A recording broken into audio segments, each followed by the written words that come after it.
El teléfono sonó justo cuando estaba midiendo el café molido para el filtro. El aroma de los granos colombianos llenando mi cocina en Querétaro. Miré la pantalla, esperando que fuera Clara, pero no. Era su esposa. Sofía casi nunca me hablaba directamente.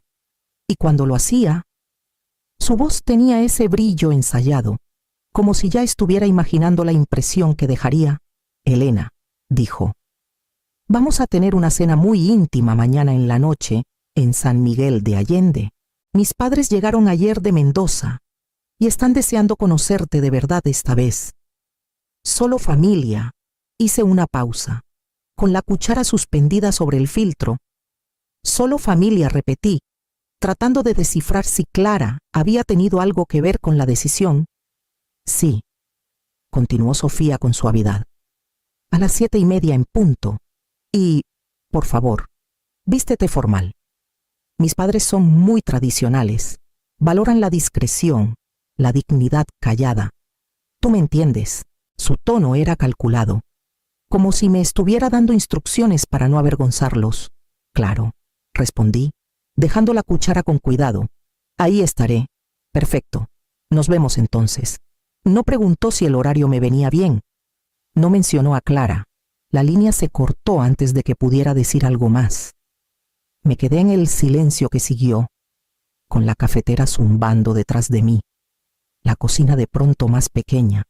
En la pared, sobre la encimera, colgaba una foto que tomé hace décadas, el sol iluminando el puente colgante en Guanajuato, el río brillando como acero pulido. Vivía ahí 5 años, mucho antes de que Sofía entrara en nuestras vidas.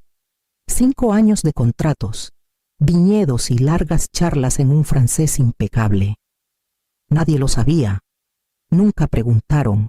Toqué el marco con suavidad, el vidrio frío bajo mis dedos, y dejé que el recuerdo se asentara como una piedra en mi pecho.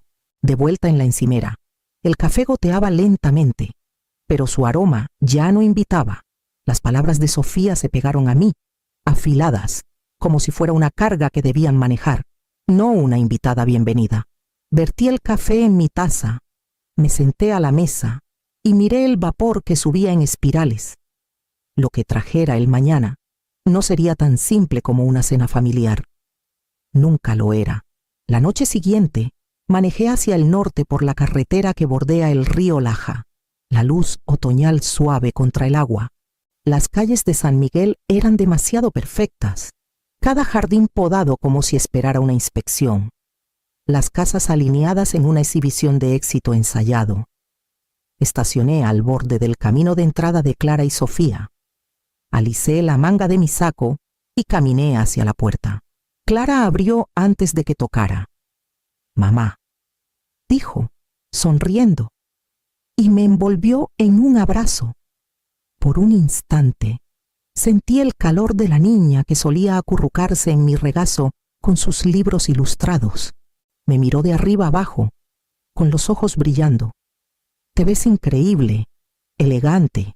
Tu madre siempre dijo que sabía arreglarme bien», le contesté, y entré. El comedor parecía un escenario de revista. El cristal relucía en el aparador. Botellas de Malbec esperaban en bandejas de plata. Sofía ya estaba colocada junto a sus padres, como si estuviera posando para un retrato. «Elena», dijo, con las vocales cuidadosamente recortadas, «¿te acuerdas de mis padres, Ignacio y Beatriz?» Asentí, estrechando sus manos, brevemente. «¿En la boda?» «Sí». «¿Qué torbellino fue ese día?», respondió Beatriz. Sus perlas captaron la luz mientras sonreía con frialdad. «Bienvenidos a San Miguel», dije en un francés cuidado. Parpadearon, sorprendidos, aunque Sofía rápidamente cubrió el momento con una risa que sonaba ensayada.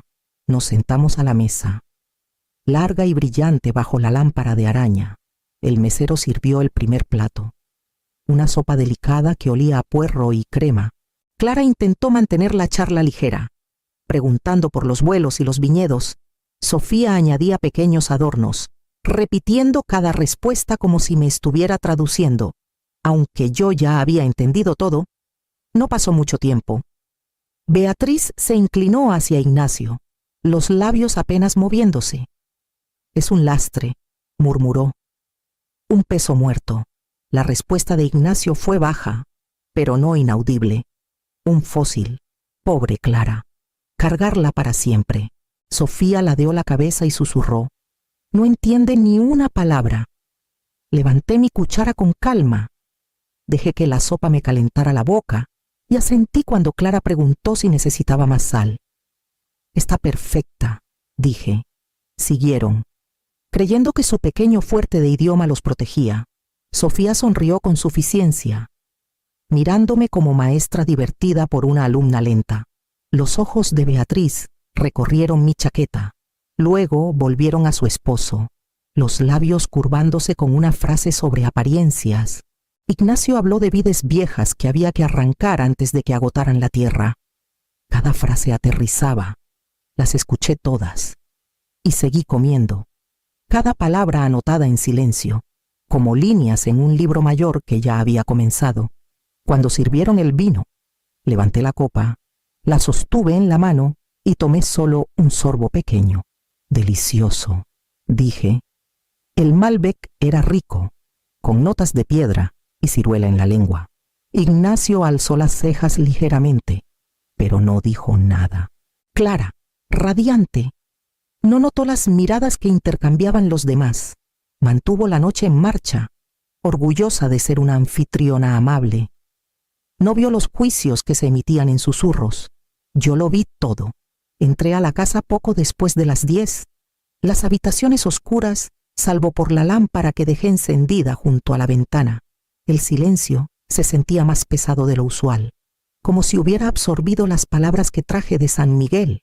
Dejé mi bolso en la silla. Serví un vaso de agua y fui a mi escritorio. El libro mayor estaba ahí. Un cuaderno pesado de páginas crema que usé durante años para llevar mis cuentas.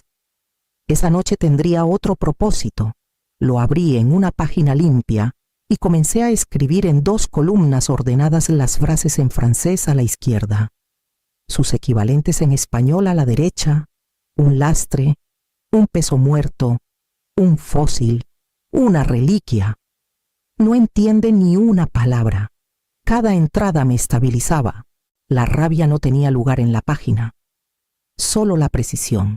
Mientras escribía, los recuerdos surgían sin invitación las mañanas en Guanajuato, cuando aprendí a leer contratos palabra por palabra, cláusula por cláusula, hasta que el más mínimo detalle tenía consecuencias.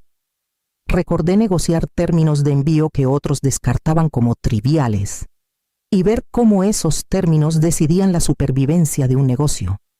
Paciencia, tinta y estructura. Eso siempre superaba la arrogancia. Cerré el libro con suavidad, apoyando la mano en la cubierta como si sellara los insultos dentro. Gritar en la mesa pudo haber sido satisfactorio en el momento, pero no habría cambiado nada. El papel, en cambio, tenía el poder de reordenar una sala. El reloj marcó las 11 cuando aparté el libro y tomé el teléfono. Julián Torres ya estaba en la mesa de la esquina cuando llegué. Con un montón de papeles junto a su café, siempre llegaba temprano, incluso cuando éramos jóvenes asociados descifrando contratos de flete en oficinas pequeñas. La edad le había marcado el rostro, pero no su agudeza. Sonabas tranquila, dijo, deslizando el montón hacia mí, lo que suele significar que estás planeando algo. Revolví mi café lentamente. Los padres de Sofía tienen un viñedo en Mendoza, pequeño, respetado, familiar. Creen que eso los hace intocables. Golpeó la hoja superior. Entonces, han cometido errores. Su distribuidor en México les dio un préstamo puente el año pasado. Convertible, si no cumplen ciertas cláusulas. Hay un llamado de capital el próximo mes para financiar nuevos tanques y mejoras de cumplimiento. Si no lo cubren, el préstamo se convierte con descuento. El distribuidor ya está nervioso. Revisé los términos. El lenguaje familiar, casi reconfortante. ¿Quién tiene el papel? Un distribuidor en Guadalajara, dispuesto a vender si recupera su dinero rápido, está muy expuesto. Y los accionistas minoritarios, 2 primos en Mendoza, porcentajes pequeños. ambos buscando liquidez. Sus participaciones más el préstamo pondrían a cualquier tenedor cerca del control. Me recosté, sintiendo el peso del libro mayor aún fresco en mi mente. Entonces lo hacemos simple. Una LLC limpia, en Querétaro, sin nombres familiares. Yo la fondeo. Julián sonrió levemente. ¿Quieres un apalancamiento silencioso? No ruido. Quiero estructura, dije. Papel que hable sin alzar la voz. Sacó una libreta legal, ya esbozando el marco. Cresta de la Sierra Holdings, agente limpio, dirección en Querétaro. Tendremos el RFC para fin de semana. Asentí. El plan se asentó sobre mí con la calma de lo inevitable. Esto no era rabia, era arquitectura. Construir la base, mover el peso y dejar que la gravedad haga el resto. Cuando salí del café, comenzaba a lloviznar. Caminé despacio, dejando que el aire húmedo me estabilizara. Cada insulto de la noche anterior ahora tenía un lugar donde aterrizar, no en palabras gritadas, sino en documentos que nadie podía ignorar. En casa, el libro mayor esperaba. Lo abrí de nuevo y añadí una nota final. Cresta de la Sierra comenzar. Clara llegó la noche siguiente sin avisar, con un montón de dibujos enrollados bajo el brazo. Los puso en la mesa de la cocina, pero no los desenrolló. En cambio, se sentó frente a mí, las manos inquietas en el borde de su taza. «Mamá», dijo en voz baja, «Sofía alguna vez te hace sentir como si no estuvieras en la misma habitación». La observé con cuidado. «¿Por qué lo preguntas?». Exhaló, con los ojos fijos en el vapor que subía entre nosotras. En la cena, seguía repitiendo lo que decían sus padres, incluso cuando tú respondías directamente. Lo hace con amigos también. Es como si tradujera, pero tú no se lo pediste. A veces edita. Omite lo que realmente dijiste. Sé que lo hace con buena intención. O tal vez solo quiere controlar cómo nos ven, pero te hace desaparecer. Su voz se quebró en la última palabra. Extendí la mano y toqué la suya. Y tú dudó. Lo permito. Me digo que es más fácil que pelear, pero me siento cómplice. No la detengo, aunque sé que está mal. El silencio se extendió entre nosotras, pesado con cosas que aún no nombraba. El respeto, dije al fin, no es algo que otros te dan. Es una elección que tú impones. Si no pones los términos, alguien más lo hará. Los ojos de Clara se llenaron de lágrimas, pero asintió. Estoy cansada de sentir que veo mi vida desde afuera. Apreté su mano una vez más. Entonces entra. Nadie puede hacerlo por ti. Se secó los ojos con el borde de la manga y se recostó. Más tranquila, más firme. El libro mayor esperaba en mi estudio, pero esa noche apagué la luz de la cocina sabiendo que la próxima entrada ya se estaba formando. Reservé un comedor privado en un restaurante tranquilo en el centro. El tipo de lugar que entiende de discreción. La solicitud fue bajo el nombre de Cresta de la Sierra Holdings, sin rastro de mí. La respuesta de Ignacio y Beatriz fue inmediata, una aceptación escrita en una caligrafía elegante, expresando su entusiasmo por conocer a un socio americano serio. Llegué temprano, dejando que el personal pusiera una sola copa de Malbec en mi lugar. La dejé intacta, su peso una señal esperando ser descubierta. A las 7:30 en punto, la puerta se abrió. Ignacio y Beatriz entraron primero, vestidos como si hubieran salido de un salón mendocino. Sofía los siguió, cada movimiento preciso, con una sonrisa tensa. Clara llegó última, su mirada buscando la mía con una pregunta que solo ella entendería. Se detuvieron al verme de pie al frente de la mesa. «Buenas noches», dije con calma, mi francés sin titubeos, cada sílaba deliberada. «Gracias por venir». Por un instante, nadie se movió. Luego Sofía rió demasiado rápido. «Elena, qué sorpresa. ¿Pensaron que conocerían a alguien más?», dije, señalando las sillas. «Por favor, siéntense». La sala tenía un peso que no existía en San Miguel. Entonces, habían susurrado por encima de mí. seguros de mi ignorancia. Esa noche, cada palabra daría en el blanco.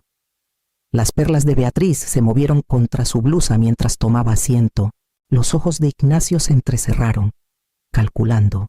Sofía ajustó su servilleta con precisión nerviosa. Solo Clara, al otro lado de las flores, exhaló como si hubiera estado conteniendo el aliento por semanas. Permanecí de pie hasta que todos estuvieron sentados. Luego tomé mi silla al frente de la mesa. La copa de Malbec intacta, su superficie oscura y estable. El escenario ya había sido preparado una vez, pero esta vez era mío. El mesero apenas había servido el primer plato cuando saqué un sobre grueso con páginas dobladas de mi bolso. Lo coloqué en el centro de la mesa, el papel haciendo un leve sonido contra el lino. Los ojos de Ignacio se posaron en él. Luego volvieron a mí. «¿Qué es esto, prueba?», dije. Mi francés firme, las palabras precisas. Su primer error fue asumir que no entendía. El segundo fue creer que la ignorancia duraría para siempre. El silencio que siguió fue tan afilado que podía cortar. Deslicé el sobre hacia Ignacio. Su mano dudó antes de abrirlo. Las páginas temblando ligeramente mientras leía. Beatriz se acercó, su rostro endureciéndose al ver los números. Sofía estiró el cuello, ansiosa, y luego se congeló cuando las columnas quedaron claras. 51.2%. Dije antes de que tropezaran con las matemáticas. Cresta de la Sierra Holdings ahora tiene la mayoría. El préstamo puente, las acciones minoritarias, el llamado de capital, cada uno respondido, cada uno registrado. Sofía soltó una risa frágil. «Esto no es posible. Tú no». Alcé la voz en la cena. La interrumpí, sosteniendo su mirada. «Alcancé capital». Eso es lo que movió el suelo bajo sus sillas.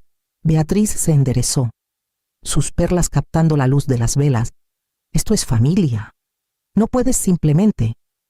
«Puedo», respondí, y lo hice. Pero no vine a destruirlos. Vine a establecer términos. Ignacio cerró la carpeta de golpe. Aunque sus manos traicionaban un temblor, «Debes darnos tiempo».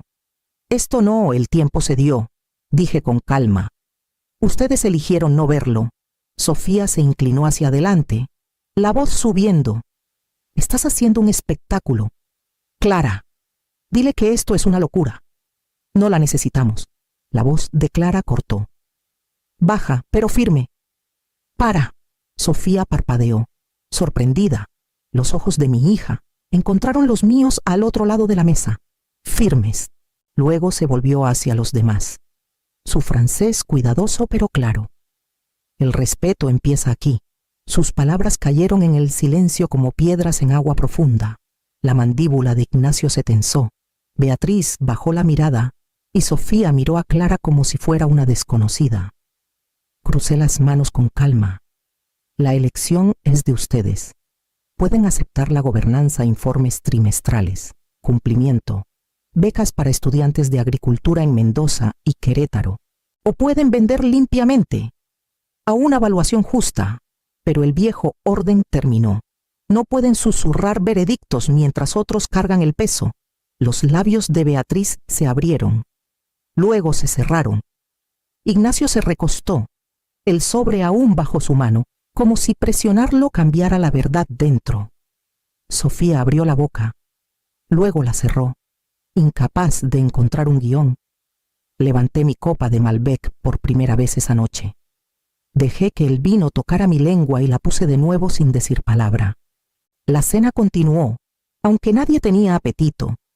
Los platos se enfriaron intactos, los meseros entrando y saliendo con la cautela de quienes sentían que algo invisible ya se había roto. La mano de Clara descansaba en la mesa, no buscando la mía, pero firme en su presencia. Había hablado, y eso era suficiente. El libro mayor ya no era solo mío. 2 mañanas después, Sofía apareció en mi puerta sin avisar. Su saco lo bastante impecable como para servir de armadura. Traía una carpeta bajo el brazo, propuestas brillantes ya marcadas. «Podemos comprarte», dijo antes de que la invitara a pasar. «Con una prima. Saldrás con ganancias, manos limpias, sin interrupciones. Todos ganan. La estudié, notando cómo su voz se esforzaba contra el brillo. No se trata de anotar un punto, dije con calma. Es un principio. No tomé la mayoría para vender. La tomé para cambiar los términos. Sus ojos brillaron. No puedes dirigir un viñedo mendocino desde Querétaro. No necesito hacerlo, dije. Solo necesito asegurar que se dirija con integridad. Se fue en una ráfaga de perfume caro y por primera vez no azotó la puerta. Para el fin de semana, se convocó la primera junta de consejo. Se adoptaron protocolos de cumplimiento. Los estados financieros circularon a todos los accionistas sin demora. Julián finalizó el fondo de becas, una dotación para estudiantes de enología en Mendoza, otra para la Universidad de Querétaro. Los documentos llevaban la firma de Ignacio, reacia pero presente. Clara pasaba a menudo, aunque nunca con Sofía.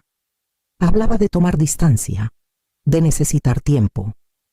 Una noche dejó un cuaderno en mi mesa. Estoy pensando en estudiar contratos, dijo. Si el papel es lo que construye muros y abre puertas, quiero aprender su idioma. Mientras tanto, había tomado un proyecto de diseño pro bono para una clínica comunitaria en el norte de Querétaro. Se siente como respirar aire nuevo, admitió, con los hombros más ligeros de lo que los había visto en años. La miré al otro lado de la mesa y sentí el peso del libro mayor cambiar. Por primera vez, no lo cargaba sola. Semanas después, las noches se volvieron frescas. El mezquite fuera de mi ventana soltando hojas en un ritmo constante. Clara vino con un pan aún tibio de la panadería. Las mejillas rosadas por la caminata. Puse una sopa en la estufa y preparamos la mesa juntas, solo nosotras dos. Mientras comíamos, llegó un mensajero con un paquete sellado desde Argentina. Lo abrí con mi cuchillo y deslicé los papeles por la mesa. La firma de Ignacio estaba al pie de cada formulario de cumplimiento, precisa y reacia, pero ahí, junto a ellos, una nota breve de Beatriz, escrita con su caligrafía curva. No ofrecía disculpas, solo un reconocimiento cortante. Tu francés fue impecable. Esperamos nuestra próxima reunión. Doblé la carta una vez y la puse a un lado. Clara alzó las cejas. Al menos es educada, dijo. Suficientemente educada, respondí. Después de la cena, desenrolló algunas hojas propias, líneas de verbos en francés, cuidadosamente escritos, algunos mal escritos pero sinceros. Tropezó con una frase, y corregí su pronunciación con suavidad. Lo intentó de nuevo, más lento. Las palabras más seguras esta vez. Mejor, dije. Sonrió, con una sonrisa que llegaba a sus ojos. Se siente diferente. Hablarlo yo misma, como si por fin estuviera entrando a la habitación. Servimos 2 copas de vino tinto de Valle de Guadalupe, el vino cargando la tierra de nuestro propio suelo. Levanté mi copa. Por construir mesas que resisten, dije. Ella chocó la suya ligeramente contra la mía. Y por llenarlas con las personas correctas. La casa estaba en silencio, salvo por nuestras voces y el leve zumbido del calentador, sin susurros, sin traducciones, sin veredictos dichos tras labios cerrados. Solo una madre y una hija, y el peso de la verdad descansando donde debía. La dignidad, pensé. No grita. Arregla la habitación para que la verdad tenga peso, y luego se mantiene firme. Semanas después, las noches se volvieron frescas. El mezquite fuera de mi ventana soltando hojas en un ritmo constante. Clara vino con un pan aún tibio de la panadería, las mejillas rosadas por la caminata.